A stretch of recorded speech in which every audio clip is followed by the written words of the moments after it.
beautiful vlog watchers, and welcome to another webisode of my story. I've got my doggo in the background, so she might bark occasionally. But, okay, so welcome to another webisode of my story where I tell my story, in 30-minute webisodes now. So I tried to tell my story in 30-minute webisodes, a little bit at a time. So my whole life story, and so far I've told a lot. So, yeah. And I can't tell everything. Although I would like to tell everything, I found that that's very impractical. So it's not really going to work like that. So anyways, where was I? I was at the point where I went to the mental hospital. I had to go to the mental hospital, and it was at Thanksgiving, and my husband, he got to come home for Christmas, and then he got out in April. So it was like right after that he got out and came to stay with us, and basically we were living in filth. I mean, he said that where he went to another country, that it was like way worse than how we were living. But I felt that we were just living in filth, and I was so burnt out, guys. I don't know how to explain it to you. And it's like the burnout lasted, looking back, it lasted years. It lasted years.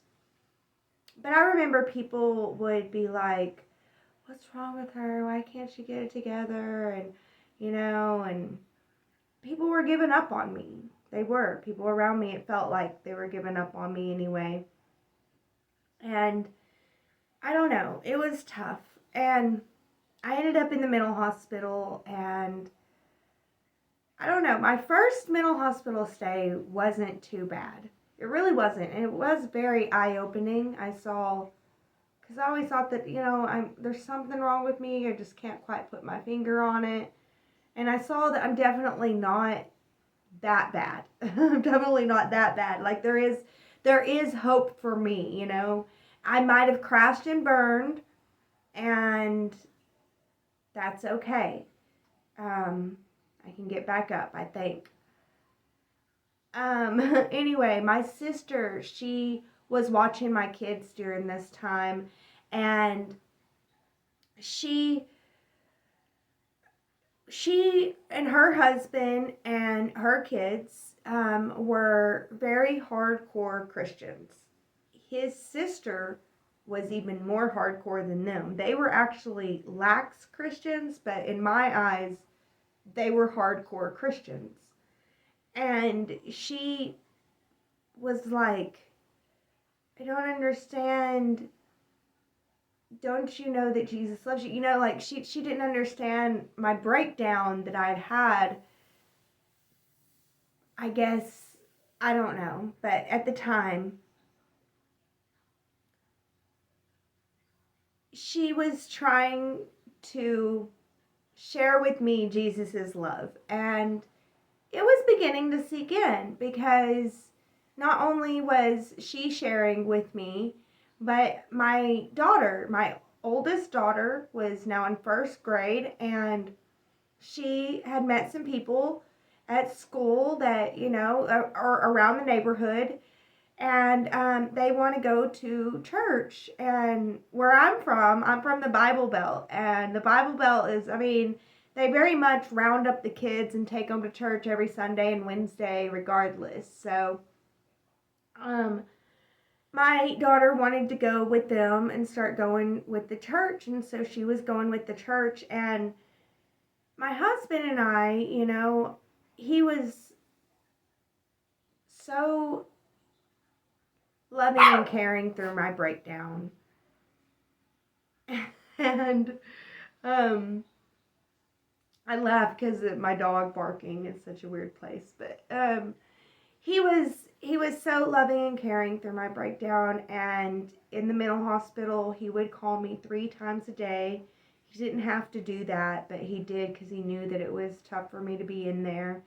And it did help me to get through the week. And, my sister wife, she pointed out to me, she's like, you have somebody that calls you 3 times a day. I don't have that. And it was kind of eye-opening. And after that, my husband was very much always on the phone with me, and yeah. And so I was always watching church. I just kind of, it's like church became my special interest, just for foreshadowing of the future. But I got to where I was watching church like all the time, and I would be on the phone with him because I knew that I had fully crashed and burned. Like, that's what going to the mental hospital helped me get grips around the fact that I'm a grown adult that has to start from scratch with no support, like 18-year-olds getting out, they do have the support of their family a little bit, unless they completely reject it. They can, some do. But yeah, I felt like I was fresh new again, crashed and burned and starting all over, and little to no support. I did have support though. But I really, really, really got into the church stuff. But it was a slow progression. It really was. I remember, I don't know. I don't know how, whether you would say it, because I don't know. It's like I was watching it all the time, but in my mind I was talking about how I need to be rejecting this. So I'm thinking about how I need to reject it, but all I want to watch is preaching. And yeah, I would talk on the phone with my husband. I told him I really want to have a family that goes to church on Sundays together, that is together and does family activities together. And my husband's like, that's what I want too. And I'm like, okay, that's awesome, like, so whenever you get out of the army and you come to stay with us, we're good. That's what we'll do. We'll start going to church on Sundays. And he agreed. And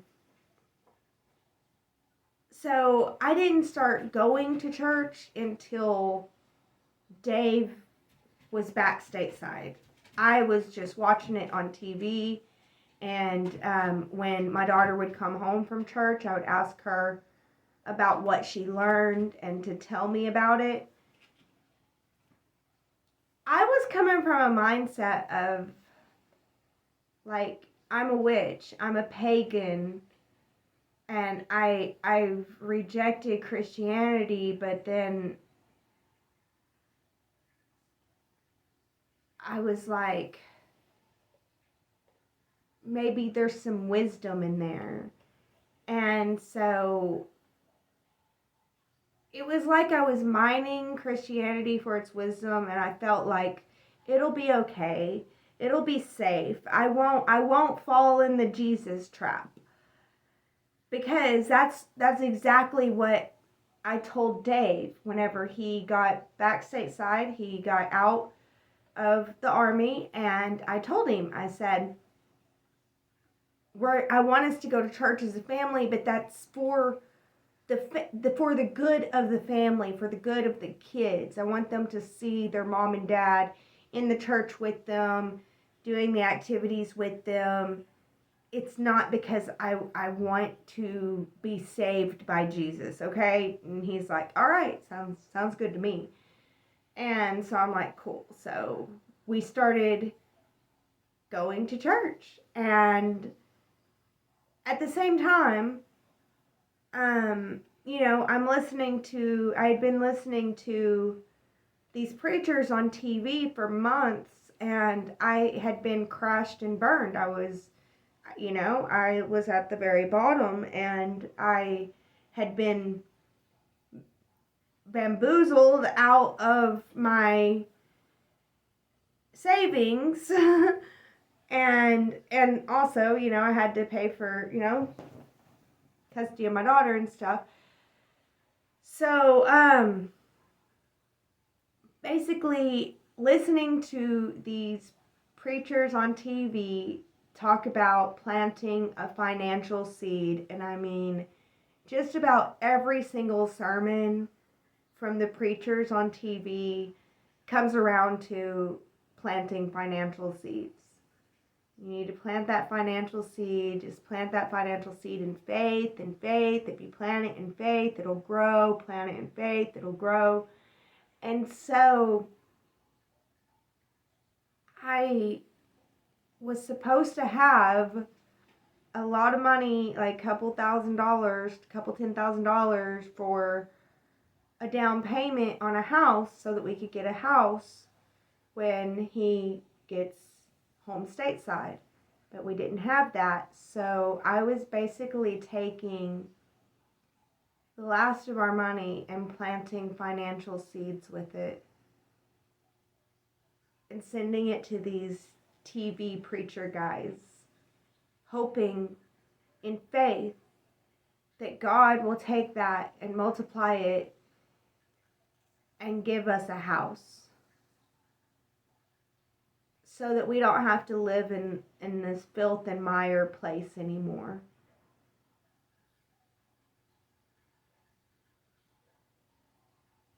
I don't know if it worked out or not.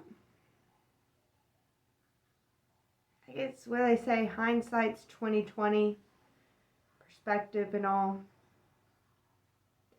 But anyway, when Dave got back stateside, now he's completely out of the Army, and basically he joined the National Guard as a medic so that he would just go 1 week in a month, 2 weeks in the summer, and if they called upon him.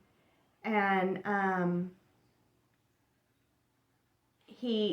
I knew some people, because it's not about what you know, it's about who you know, who basically, my husband was a combat medic. You know, you have to think about that type of skill set, the skill set of a combat medic. It's not, he's not a nurse. It's not a nurse at all. This is someone that can do high trauma situations, you know? And he's a certified EMT. He's certified as an EMT, which is just apparently a crappy job. He didn't want to do an EMT. So I found, and I know people in this state, the state that I live in. I know people, and I know how to know people. My dad knows how to know people, and my grandpa knows how to know people. So, yeah, I know people, and the capital state had an opening for a medic on the helicopter. So it's a helicopter medic, and they get paid good money. And I introduced my husband to him and everything, and my husband's very charming. People like him a whole lot. They're like, yes, it's great, it's fine. The problem was, whenever it came down to it, I guess it is a little bit what you know. He didn't actually have licensing proper for the state, you know, to be able to license him for that type of job, that type of EMT. He only had basic EMT license. He didn't have the proper license. And I don't know why. I didn't know back then. It was years later that he told me the reason that he got rejected was for the license. And so literally I would have been like, well then let's get that. Because licenses are not hard to get. Usually you have to continue to renew them. Some you have to renew, and yeah, it's not hard. So you just do it. But he didn't want to just take that job. He was thinking whenever he got out, well, first of all, whenever he went in, he was thinking that he was going to have the GI Bill, and he wanted to go to college. He wanted to be a history teacher, which is totally not his skill set, which is totally fine, whatever. And, I didn't know that. He was thinking that he really wanted to use his GI Bill. He didn't want to just go get licensed at anything. And he wanted to use his GI Bill and get a degree. That's what he was thinking that he wanted to do. And I didn't know that. I could have got on board with him, but I didn't realize that. And it ended up causing a little bit of conflict because here I am trying to get him a awesome job, and it feels like he's just rejecting it, and I don't understand why, but later on I figure out why. Anyway, yeah, he ends up using his GI Bill is what he ends up doing. He goes to school, and I tried to tell him that the college systems are not what they used to be, if they ever were. I don't know what they were, but I know that what they are now is just a bunch of BS, honestly. But you have to take a lot of extra classes that have nothing to do, literally, you just got done with 12 years of basic education, over a decade of basic education, so that you have a well-rounded education. And that's their thing. They're like, we want them to have a well-rounded education. Well, if they graduated from high school, then they should have had a well-rounded education, okay? And the ones that didn't graduate from high school, make them do all that stuff. You don't need art appreciation. You don't need theater appreciation. You don't need... One of the classes that they made my husband take was freshman student orientation, where basically the class was to teach the students how to use the campus. And it offended him so bad. He thought that he was going to get into school and be able to go straight into his major, which would make sense because he only has a 3-year GI Bill. But no, he had to do literally a year of BS classes that have nothing to do with the major, except for you need a bunch of BS classes to get your degree in a major. And it's so inefficient.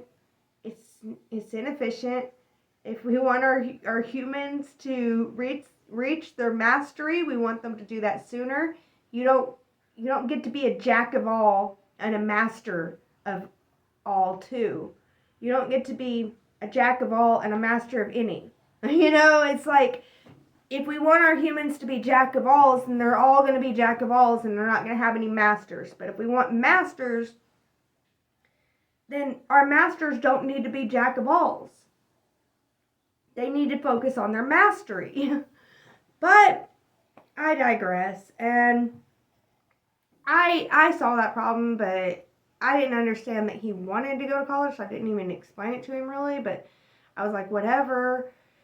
And he realized after the first year that he wasn't even going to get to his major until his GI Bill was spent. And that that this wasn't the deal that the Army made it out to be. Because, the Army's like, come and we'll pay for your school. And they pay for 3 years of a 4-year degree that takes 6 years to get. So they pay for half of your school, the unnecessary half that if you would have just done the last 3 years, they could have paid for you to actually get school to get where you wanted to go. But you have to do 6 years instead of 3 because, you have to be well-rounded, jack of all. So it's a problem. It just is. And then you have the problem of people like me and one of my friends who we have college degrees, and every time I apply for a low-level job, they tell me I'm overqualified and I can't get the job. And anytime I apply for the job with my college degree, basically the girl at the barbecue gets it. The girl who knows mom and dad knows the right guy. She don't even have the degree. And it doesn't matter. So, yeah. I don't think that college degrees mean squat. And in most cases, I found that it's better for me not to mention my college degree to get the job that will send me into burnout, that will make me end up losing the job. But anyway, that's a whole nother story for another day. And but yeah, Dave ended up going to school for a year, and I had put in that financial seed for a home, and I feel like it did kind of pay out, because a friend of mine's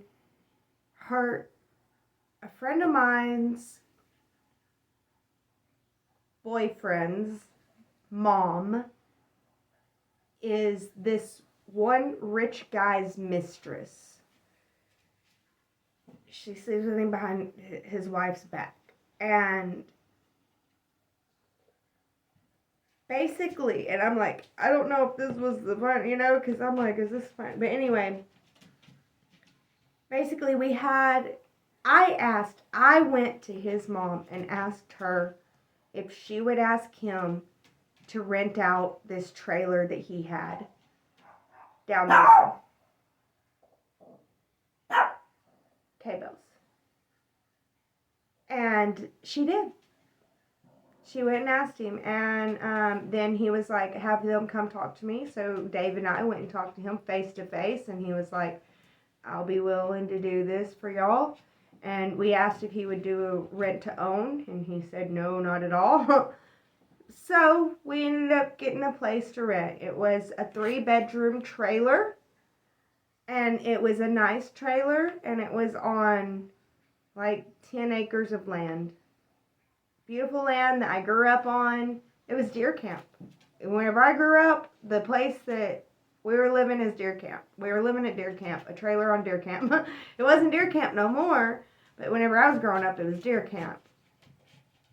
So, yeah, we moved the kids in. We moved everybody in. And whenever we moved in, we left everything behind because we wanted to start over brand new.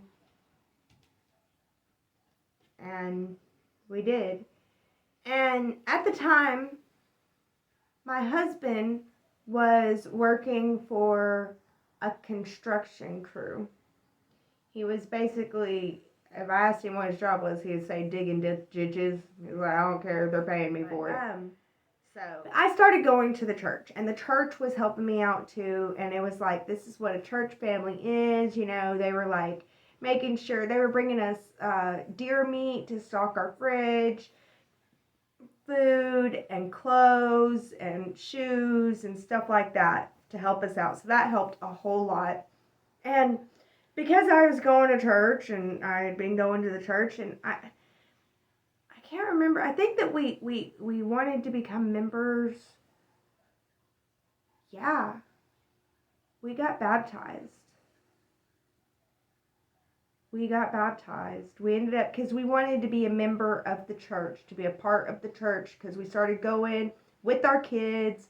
Our kids are involved in everything, and so we wanted to be members of the church. So we ended up getting baptized. We both got baptized on the same day. And, yeah, so we went and we got baptized, and we became members of the church. And then the church asked me to run a Sunday school class like right away, and that it just shocked me, because here I am, I'm still kind of like rejecting Jesus in my heart. I'm still feeling like a pagan witch.